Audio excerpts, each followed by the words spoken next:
Hi, everyone. Thank you for staying a little bit later for this panel. I know that it's been a pretty long day today at the conference.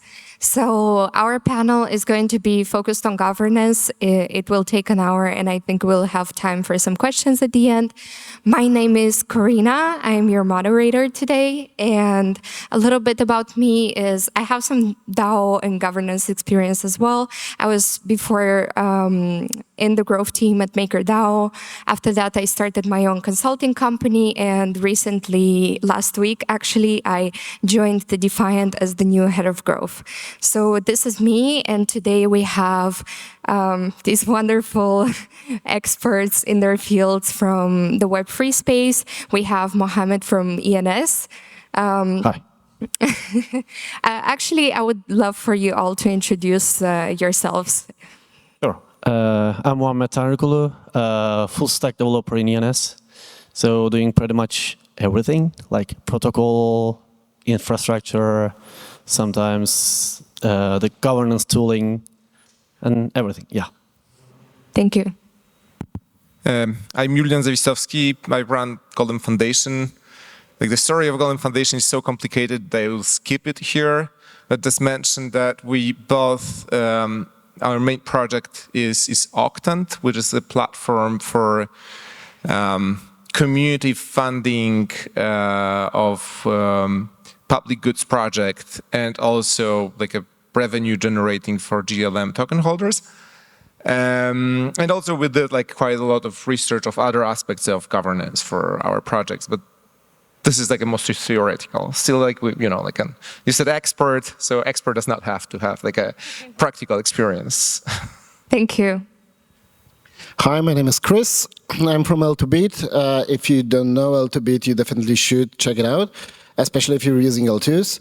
And as L2Bit, we are delegates in many protocols, including Arbitrum, Optimism, Hop, Uniswap, and probably some more coming soon. Yeah, and I'm leading the governance, so I am the delegate from L2Bit. Hi everyone, Bianca Buzea here, Head of Developer Relations at Luxo. You saw my colleague Callum earlier. So Luxo, it's L1, EVM compatible, focused on creative economies, and also founder of Devrel Uni, where we teach people how to start in developer relations. Thank you very much for this intro, and I would like to start this panel with a question that I really, really love. And the context for it is that when I started working in a DAO, it wasn't even a very big thing in crypto yet, and nobody really understood what a DAO is. I had to explain what the hell I'm doing to my parents. And in my case, this took an 8-hour drive where everybody was locked in a car and they had nowhere to run for me to explain it to them.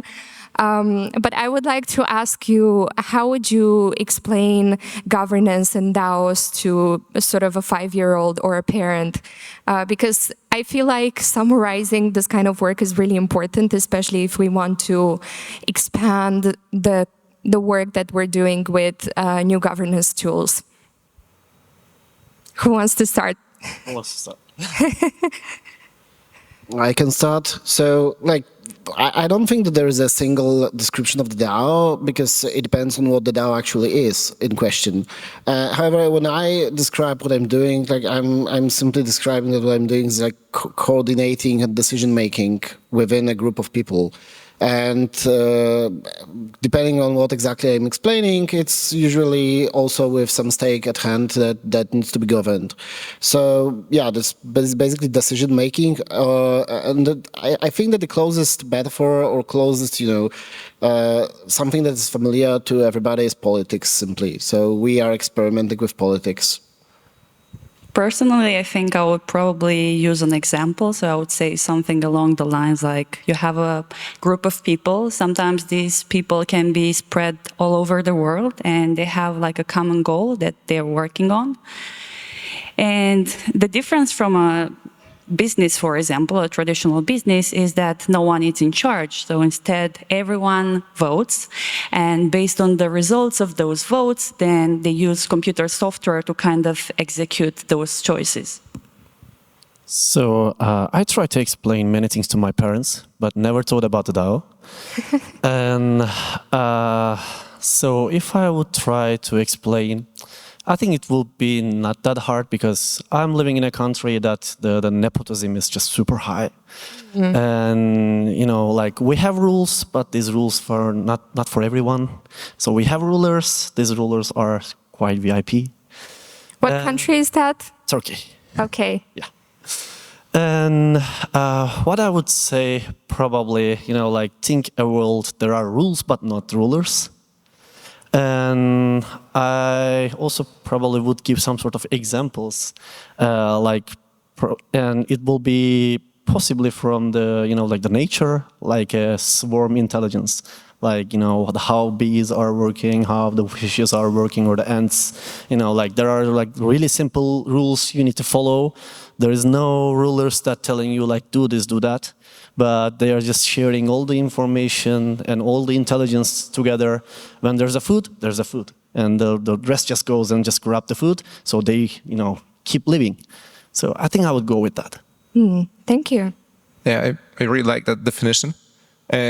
But I don't really like the term DAO. I think it is like a little bit misleading, but I think it comes from the desire of our space to have ways of deciding about things. Because if you think like what decentralization really is on the a philosophical level, I think it is about putting the power into the hands of the people or the users in terms of a software product, and then how it is implemented in a form of a governance that can be named DAO or whatever or in whatever other name is the implementational detail. But this is in fact about empowering these people who are not empowered in the legacy model. Can I ask you to elaborate why did you say that the term DAO is misleading, in your opinion? Because I think this term is derived from decentralized autonomous organization, as I think. I believe it is more a description of the technical implementation of the concept and not description of the concept itself. So you can have a DAOs about many different things, many different governance models, DAOs that would, I can imagine a DAO that would replicate some parts of the thing that Muhammad does not like about Turkey. So this is a rather a technical, a catch-all term. Yeah. And then what I'm fascinated about are different a mechanism design, different procedures or algorithms you can use to solve governance problems. I very much agree with that view. Actually, I feel like we're in the state of the DAOs today. We're kind of missing the A in DAO, like the autonomous part, because we usually decentralization is about in communities about involving a lot of people, and the autonomous part is about not involving as few people as possible for decision making. I'll also give you my own term that I use for DAOs. For people, normally I just try to explain it like, imagine if you owned a stock in Apple, but you could also see real-time data on what's going on inside Apple, and you could also use that stock to vote on what should happen next in Apple, something like this. Okay. And then we've seen sort of the rise of the DAOs maybe around 2021. We've seen a lot of communities starting. It's a little bit of a buzzword as well. And I've personally seen a lot of use cases or uses where protocols or dApps or communities don't necessarily need a DAO or a governance model with on-chain voting for that. What are your opinions on the actual use cases for governance voting, and when is it needed for a business? ENS? So, it's really depend on the use case, I would say. So the ENS is a protocol. So it just applies very well, when there's a, the governance, they're just giving a decision about how the protocol works, how the smart contracts needs to be updated, because, we have the upgradability of the smart contracts level. So for us, the lines are pretty clear. And probably I couldn't generalize the like the way how the governance should work for everyone or everything. And for ENS, it just works fine. Anyone else? If the question is like, when do you need governance? Yeah. I When think is it needed? You always need some kind of governance. And there is like a great term by Cory Doctorow, which is like called enshittification of a platform. And basically like the concept boils down to a notion that if the platform has too much power, then it's starting to abuse that power towards the users or the clients, and it becomes like a shitty platform that drives on the network effect and like a monopolistic position. And obviously you need like the governance for that, probably like a governance from the users really. And what sort of governance, that of course depends on the case, but I think like at some point, like you need that governance from the people who are most interested in a given like a software product, like a platform protocol, to prevent that thing turning against them. Because I think what we could see over the like many years of like the capitalism is that like companies turn against their customers whenever they can. Like extract more profit. So this model does not work well in the monopolies, in the asymmetry of information, and in many other cases. That's a good point. Yeah, like I basically agree, and I also agree that the DAO, like the term DAO, is basically so overloaded and it's so cryptic that it actually creates more confusion that helps. And for me, like, where do we need governance? Everywhere where we have something to govern. So, interesting fact for everybody outside of Poland and outside of Warsaw is that we are actually here, right here, we are inside one of the biggest DAOs that I've seen. Because interesting fact for you is that in Warsaw, we have something that is called citizens' budget. So basically, there is a budget reserved for citizens to decide what they want to spend it on. And citizens actually vote every year on projects, like everybody can provide some idea for a project that budget should be funded with, that it should be funded from this budget, and then citizens vote on the projects that they like, and after that, those projects get funded. So we have a Warsaw DAO, it's some kind, like with 3 million voters. And we did have DAOs even in software before, like 20 years ago, when we were developing Linux, different kinds of Linux distribution flavors. Each of those distributions was a DAO.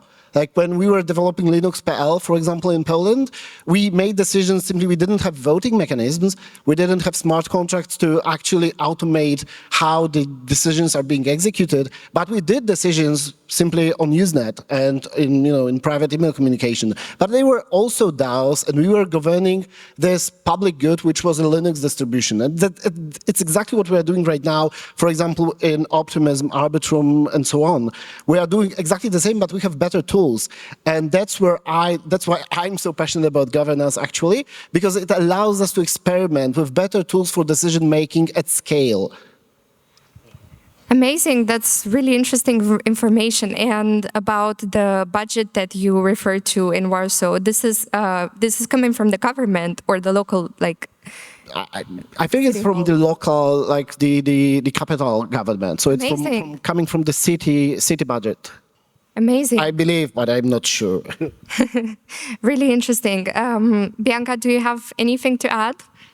Yeah, I also agree that some sort of governance is needed, but this doesn't always mean that you need a token for that. There are other means to do that governance. And also I would add that a lot of the so-called DAOs we have nowadays, a large number of them are actually communities. So again, you don't really need a token for that. Yeah. Understandable. So let's dive a little bit deeper into different governance tools and modalities to run a governance, actually. And we have one of the biggest DAOs or well-known DAOs, ENS, right here. And I would definitely like to hear more about the governance tools that you're using and how does your process looks like. Sure. So the ENS DAO create like ENS DAO released in like 8th of November in 2021, and on that time we did a huge airdrop, and I got it. yeah, like Thank you. there was 137,000 addresses got the airdrop, and then right after we just the DAO just started to work on the constitution, and everybody who is involved in the airdrop was eligible to just sign that constitution. So I actually want to show. I just bring the constitution. Of course. Oh, you have it. Yes. We have a constitution here, guys. This is DNS. Wow. Amazing. That's a huge one. Like I think 84,000 addresses signed for it. Oh, wow. Yeah, and like these are just really simple rules, like five of them, and it just tells about, like, it's super simple. It tells about, you know, like how the ENS DAO should behave. Amazing. Yeah. How many copies do you have of this? I think that this was the 50, but you can download the digital copy if you want. And there's also another edition. This is just how to say, like, some premium edition. Amazing. Yeah. Yeah, like after the constitution, we start to just divide the people to our working groups. Okay, I'll just leave it here. And Closer. Huh? Microphone closer. Oh, sorry. Yeah. So there are working groups. Basically, they are using the regular forums, you know, like Discuss and these other forums or other communication channels to just work about the things they need to work, like the ecosystem group and the meta governance group and public good group. So each of them has their own duty and their own budgets. And for the DAO itself, we have two types of voting. The off-chain voting, this is more like a social consensus voting. And we just use a snapshot for that, and then everything is kept in the IPFS. And we have the on-chain voting, so we call them like an executive voting. So that anything needs to be executed on the, you know, like the blockchain level. The people are using Tolly as a tool. And apart from that, as an ENS lab, we also time to time, you know, like building our own tools to help the DAO to better govern or delegate the people. And currently, I'm working on a project called the multi-delegation manager. What is that? So it's like currently none of the delegation managers provide you the way to like multi-delegate the people. Like I have right to vote. I have tokens, and because the ENS is the token weighted basically, and in the current implementation in OpenZeppelin, you just go to the delegation manager and you just pick your delegate, just only one, or you have to divide your tokens and just manage all these assets. Instead, I'm just creating a sort of smart contract that will handle all this multi-delegation from one address, so you don't have to worry about, you know, like dividing your voting power, basically. Doing it manually. Okay, yeah. Interesting. Now that you started speaking about delegation, Christoph here is a delegate in different ecosystems, and we have seen actually a big rise in the demand for delegation services. We've also seen a lot of new companies offering these delegation services. Can you tell us more about how it is like to be a delegate, and what are the responsibilities of a delegate? This is actually a very interesting question because, like, I believe that we need to discuss it more. Like, what does it even mean to be a delegate? Like, what is expected of delegates? Like, if I'm a delegate, what should I be expected to do? And right now, it's not very clear. And if you look into all those systems and look into delegates, there are sometimes random people who became a delegate because they were popular in the time of airdrop, basically. So that's the history right now. Even though we do have some, like, there was this delegation week recently, which goal was to encourage people to redelegate their tokens to whoever they find more suitable than their previous delegate.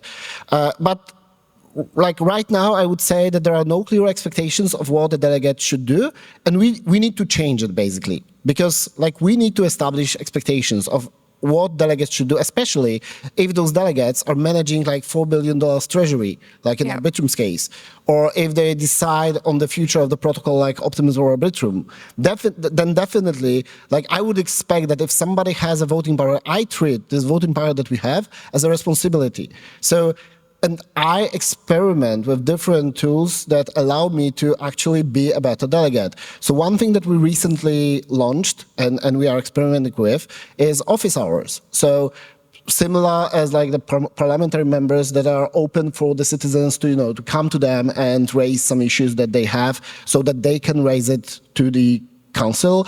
We are trying to do something like that. So right now, at this moment, we do have Arbitrum office hours, for example. And my friend from the team, Sinkas, is available at Google Meet.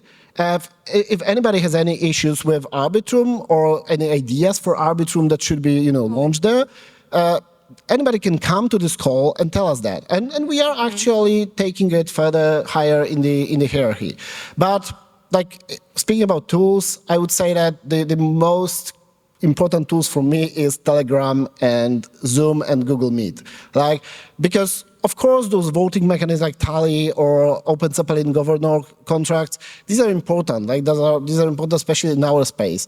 But governance is not about voting. Governance is about decision making and coordination for some cause. And for that, we need to use old-fashioned tools like discuss things, meet in person, simply raise issues, get another people's opinions, and so on. And you asked me about like what is expected to be a delegate. I think that delegates should be serving for the community that they are being a delegate in. So if I'm in Arbitrum, I should be doing anything I can so that I can provide the community more power and more possibilities in order to execute actions. Thank you so much. Actually, I will ask one more question here. I'm very curious. What is the process of selecting a delegate in different ecosystems? Well, it depends on the system, but usually it is that like during some time, usually before the airdrop, there is a delegate thread on some discourse, on some forum, and people either nominate themselves or they nominate some other people. It depends from system to system. And usually there is some form, like there is some template that you have to use to say what you will be doing. But this, like, for now, all those templates lack the commitment that the person is doing, so what they will actually do. And for me, the most important thing is a commitment of time. Being a delegate and really actually doing your job as a delegate, this requires a lot of time and also resources, because you don't know about everything. Like even we at L2Bit, we don't know everything. So there are some things that we have to ask others about, and probably maybe we should like get some paid opinion. Like, we are knowledgeable about risks in L2s and security assumptions like attack vectors and so on, but we do not know that much about economical models and economical parameters. So for that, but still we are making decisions. Like if I make a decision on an inflation of a token in a given ecosystem, how do I make this decision? I should have a budget to ask people that actually know about it to get some informed opinion on that. Amazing, thank you. And now that we talk about delegation and governance, I just remembered, at the very beginning in Maker, the very first problem that we had in our DAO was that the voting ratio or the number of voters was really, really low. A lot of people would own our token, but very, very few people would start voting. And this is why then we introduced the delegation system. So we'd have, specific delegates that would say, okay, if you guys don't have time to vote, we're going to do it for you and we'll make responsible decisions.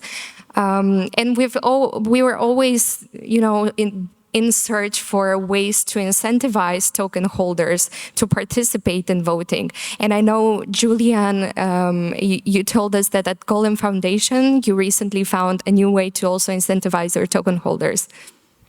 Yeah, so just a disclaimer, like we started, but we are in the middle of the first epoch. So we are still like, testing hypotheses around like how it's going to work.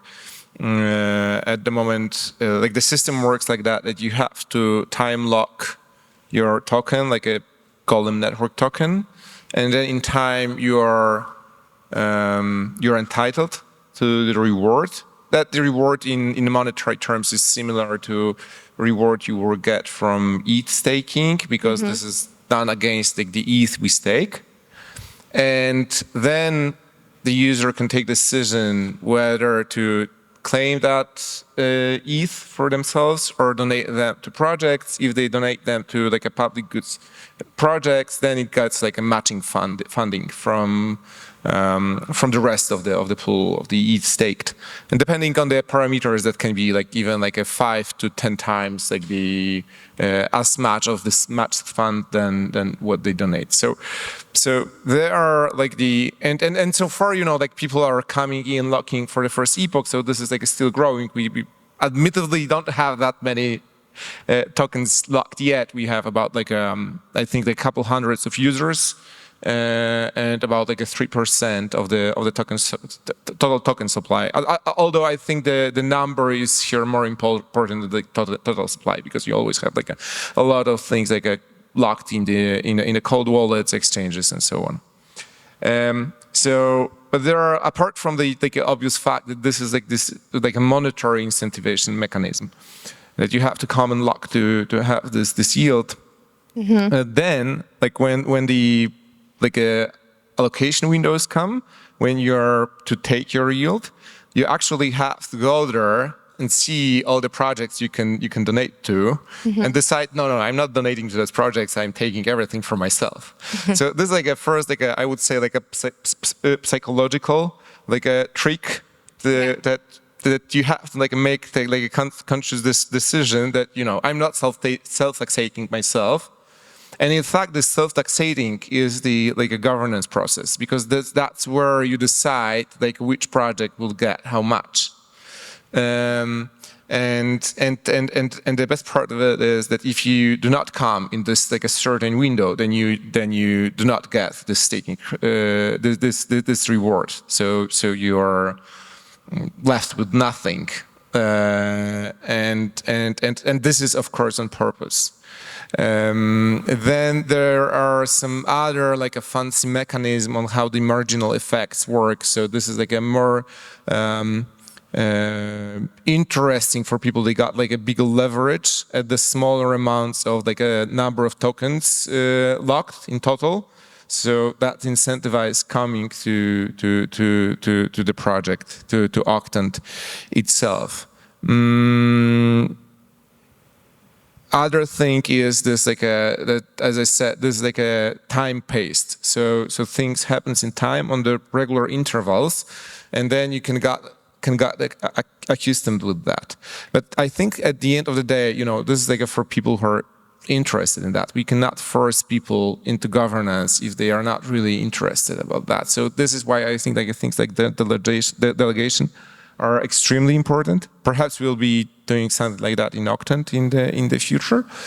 But my general remark is that if you look at democracies, so basically, and this is also how I think we should look at the governance. So governance is not necessarily about taking a really fine-grained decisions on how to do things, how to build things.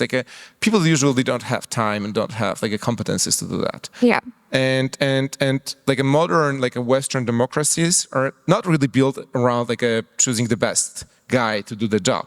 They are built around the notion of of the peaceful change of the government. So whenever people are pissed off with the government, they can induce a change, in a peaceful way. And then the government, if the government knows that they will be changed eventually, and there is a rule of law, then that limits what they can do. And if that mechanisms start failing, like in Turkey or in Poland or in many places, then you get into troubles. So I would say that we sometimes would need like a very simple, like a mechanism for governance to just achieve like a very, very, very great results. If we only are able to build like a simple mechanism with simple incentives, which is not actually the Octant case, but we have some other ideas that are purely theoretical for now. Amazing. Thank you. And for everybody, in case you want to note, he was speaking about octant.app. If you want to check out the app and the incentives that he was speaking about. I will give like the half-an-hour presentation tomorrow at 4. Like amazing. Awesome. Yes. What time? Excuse me? What time? 4 p.m. 4 p.m. Be here and listen about Octant app. Amazing. And actually what you said, I found this initiative quite interesting. It's similar to governments when, at least in Moldova, where I'm from, the government allows me to give, I think, 2% of my taxes instead of them going to the government to donate them to a charity, except I cannot take my taxes back in my case as a citizen. And speaking of tokens, actually, what are your opinions? Do you feel like every DAO is not a DAO until they have a token? Do you feel like tokens are important in DAO governance? No, I don't think the token is necessary. Like one of the OGs DAOs, like Bolog DAO, like they didn't have token, and still like they were probably one of the most successful ones. Personally, I feel like it matters a lot what type of DAO it is and what does the DAO do. So for example, in DAOs related to the DeFi world, yeah, in most of the cases it makes sense. But for example, for a social DAO, probably you don't need a token, and for other use cases. How do you incentivize people then? What kind of incentives do you feel like would be for DAO participants and sort of members? I think reputation plays an important role here. Personally, I'm bullish on DAOs where you can have where you can have identifiable stakeholders, and this is something that it's happening right now. You can have this with the universal profiles on Laxo, for example. So instead of having simply a key, you can have like a smart contract account. And what's interesting about that smart contract account is that you can have your identity, so you can put unlimited metadata. Basically, you can have like a profile, you can have description, tags, links. So it really allows you the flexibility to build an identity instead of only having a key. So it's much more easier to kind of build a reputation, and that's like your power. Yeah, very good point. And this is a question for everybody. What do you feel like is the state of the DAOs right now? And how do you feel about DAOs now and in the future? Do you have a optimistic view over how things are developing? So maybe in short, like things are developing. That's a good thing. So I definitely see that, you know, we're gonna see many other use cases for the DAOs, and like they're gonna be much more easier to manage. And I always believe, for example, like not everyone using computer, you know, like every day. So we should definitely have this, you know, like this decision making much more easier as a tooling. So we have mobile phones, and like we should literally have, you know, like the tools for it. And this is one thing. And the another, like the bad part of it. So basically everything is unclear. You know, like regarding the laws and, you know, like tax liabilities and everything, or like regular liabilities. So the delegates or the voters do not know if anything will happen to them after the decision. So these regulations should be in place. Then we may say more about, you know, what will be the future of the DAO, I guess. Understandable. So if we replace DAO with governance, then I'm optimistic. In fact, like the potential of the Ethereum as like a governance tool was one of the reasons why I got interested in it. Like back in 2014, so it's been a while, and I'm still waiting for something that will really scale and will really work. We can see some early examples of successes. You could see like a huge and really interesting failures. I don't know if who in the room remembers the DAO. Like not the DAO, but the DAO. Actually, the DAO was the thing that got me into crypto. Like I was rejecting Bitcoin previously, and okay, it was cool, but not that much. And then, like when I first learned about the DAO, like I was in. Of course, like a month after that. So the DAO was like the thing. So if you don't know the story, you should check it out. But also, like that was like years ago. when there was like a hype around the DAO, I read like a blog post by Vitalik who recommended the Daniel Suarez book. I think that's the name of the guy, called Demon. And and I read it and I thought, oh wow, so this is what we are building. And then later, like a radical. Is the book about governance, or what is the book about? Yeah, well, you should read it. Okay. This is like a no spoilers. I would say like a technological thriller, but like a pretty good one. And then like the next building block for me, like that this necessarily was like a radical markets, the book.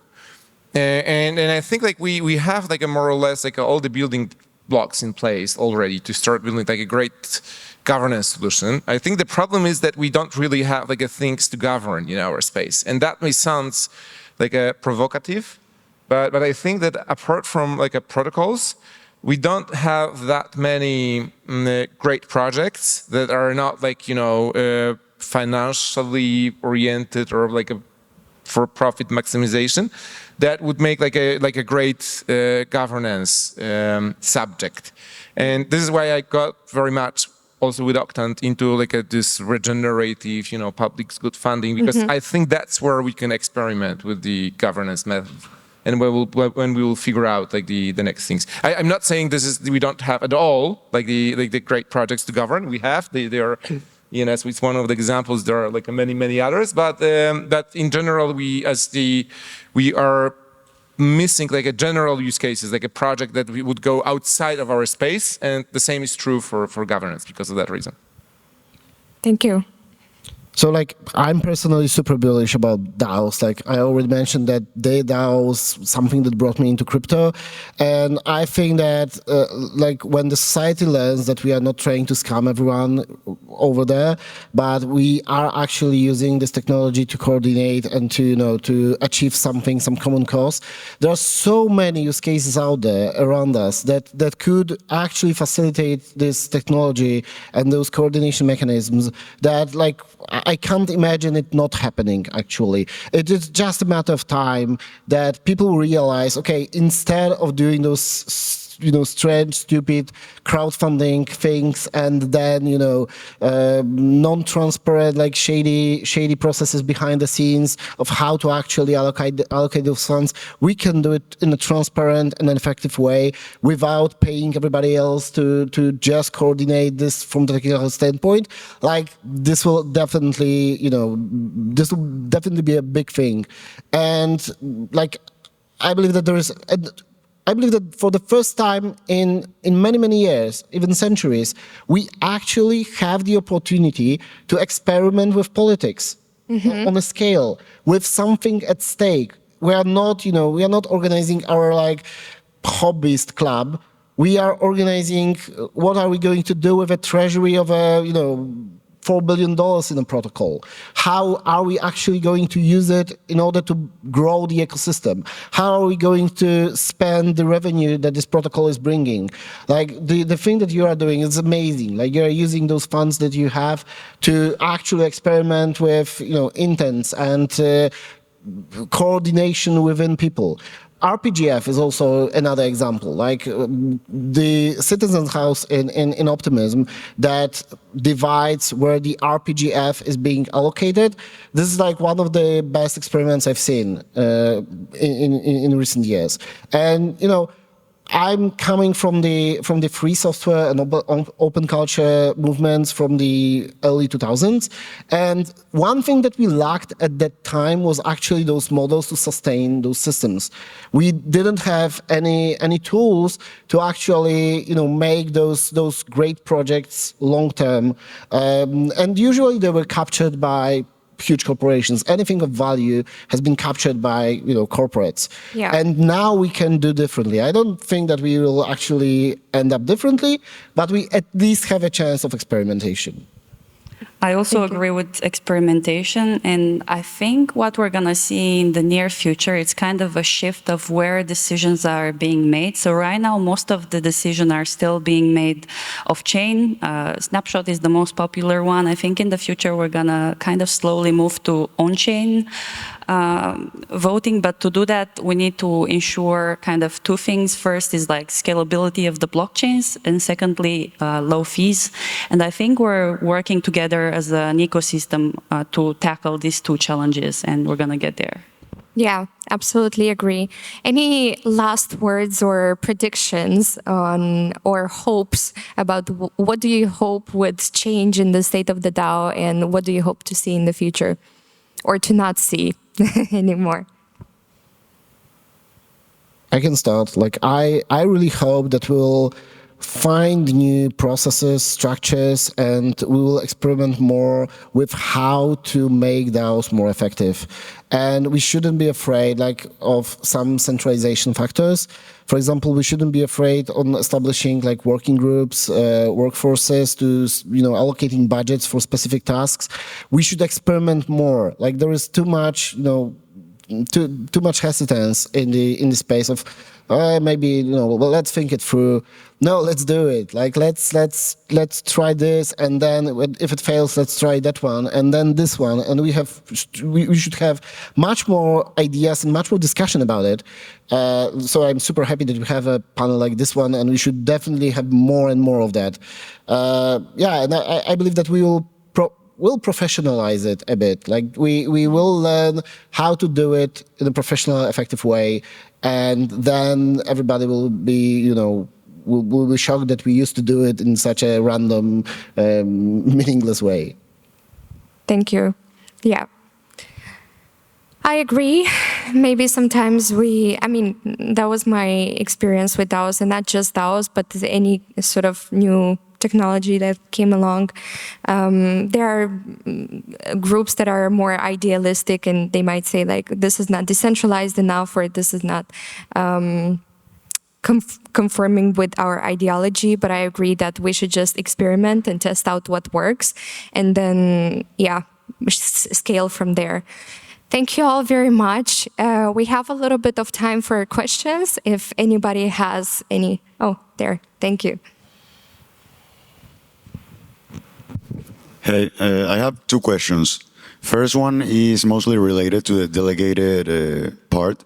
So if we're talking about incentives and incentivizing users to vote, if these users are being incentivized in any way and they are delegating their tokens to someone who is actually doing their work, wouldn't that tap into potentially securities or like tap into like how we test, and wouldn't that represent a potential barrier later on, since they are buying a token for a common kind of like entity, they are expecting some type of incentive or expectation of profit, maybe incentive, and they are doing this, or they expect this through the work of someone else who would be the person voting or actively participating in this.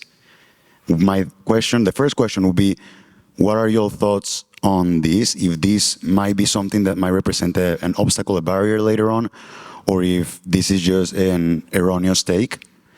And the second question, the second question was mostly on, hold up, I have it right here. Let's stop at the first one first. Does anyone want to take this question? Like, one of the advantages living in Poland is that Polish government couldn't even spell Howie, not even understanding it, so we don't have to care about Howie tests as much. I do see those risks. I do see this, potential troubles with that, but I wouldn't care that much at this moment.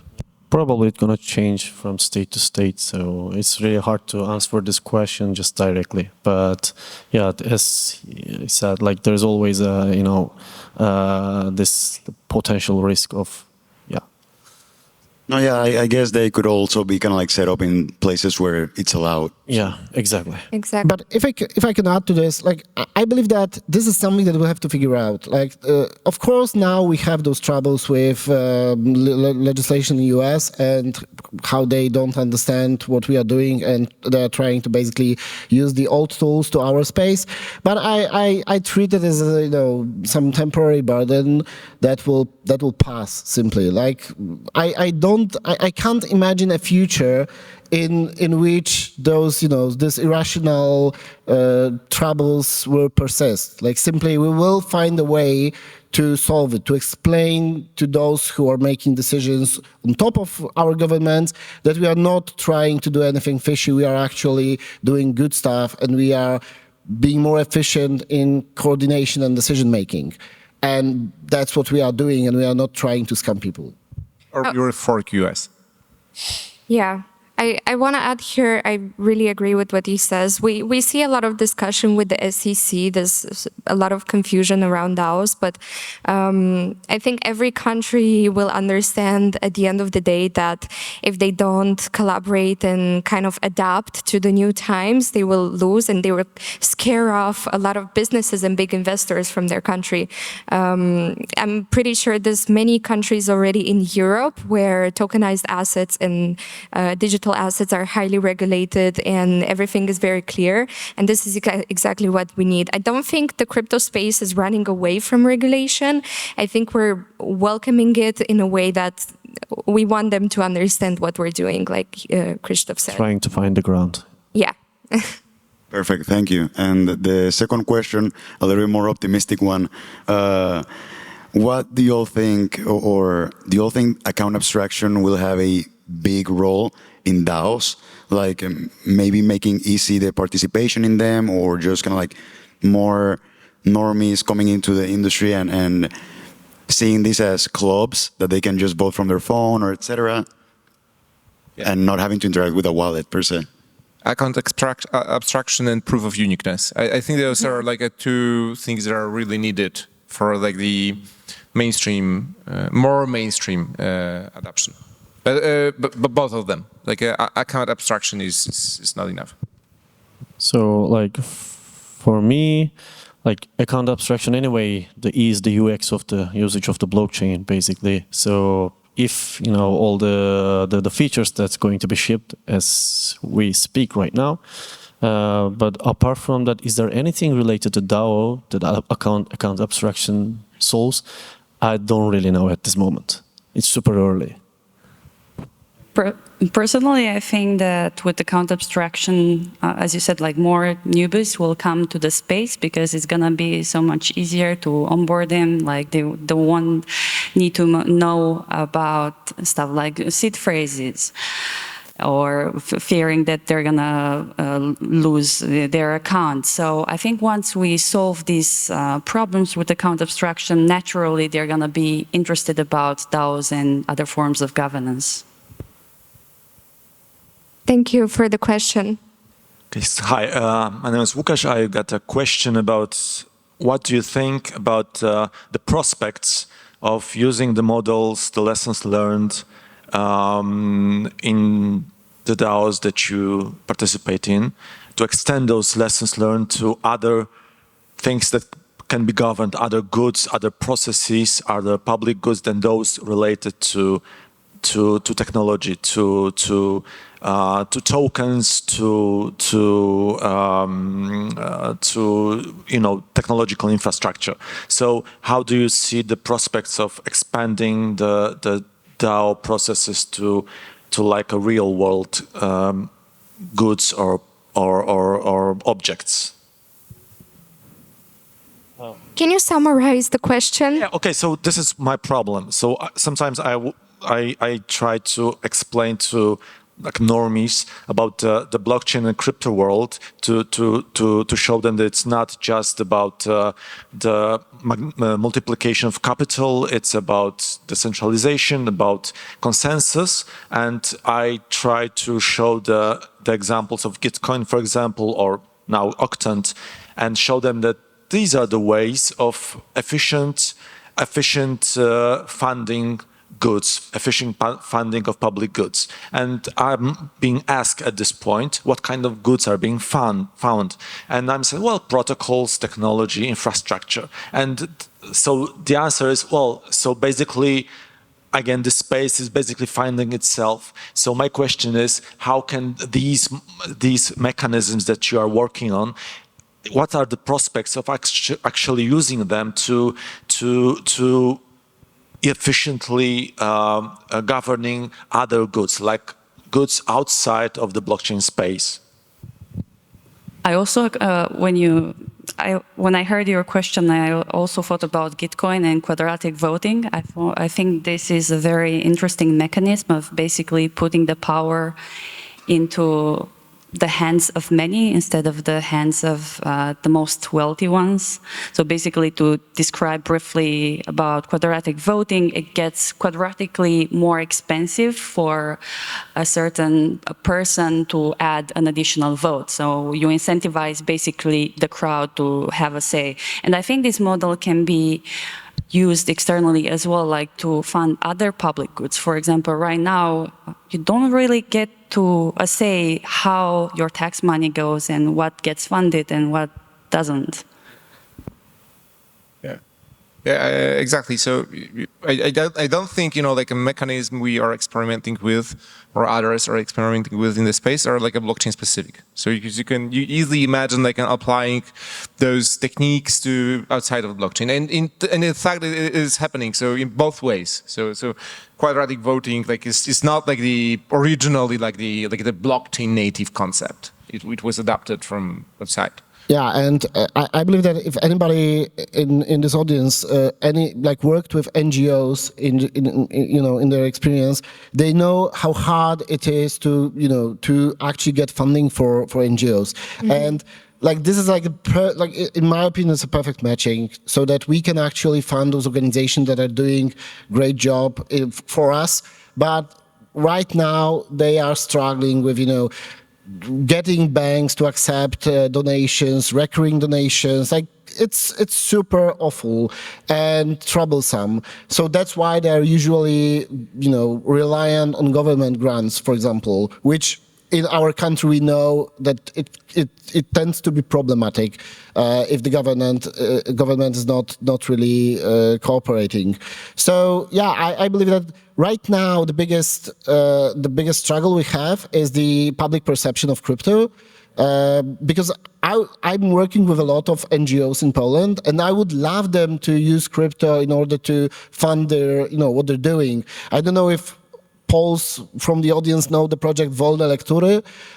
This project is I am biased because I was co-funding it, but this is a great project that is doing so much good, and it struggles to get funding year after year. And probably we could fund 10 years of existence of this project just by a single Gitcoin round. So those tools will be used, but I would also say that it can go other way around as well. Here in DAOs, we can learn so much more for the real world coordination, techniques, and how we gather around specific topics, how politics is actually being done. We should learn from each other on both sides. Thank you very much. If there, just maybe one sentence. It's a bit weird because I wanted to answer the previous question rather than ask a new one. But I thought about this a lot, and one of the things I'm excited about is the idea of actually computer games being created and managed and expanded by the DAOs, right? Because there are a lot of abandonware games that nobody picked up, or there are some games that people create but just leave later. I can imagine a DAO where people vote on code changes, like there's new levels, new graphics, etc. Factorio. If it goes through, sorry? Factorio, one example. Yeah, for example, right? And then, if enough voting goes, then the code can be actually pushed through to actually have a new version of the game, right? So I can imagine this kind of thing where there's no company behind the game, just the community, and by voting they actually go forward. Like, for example, Tezos, which the patches to the source code are actually voted for and going forward. But sorry, just wanted to comment. Actually, Austin Griffith was experimenting with this idea, and he created this game in which players could vote on changing the mechanics of the game. So imagine Civilization, multiplayer Civilization game where you can actually vote on, I don't know, taxes or vote on the cost of technologies and so on and so on. Like, there is so much potential there. Thank you very much. Our time is out. Thank you all for coming and listening, and thank you to all of our speakers for this discussion. Thank you. Thank you. Thank you. Thank you.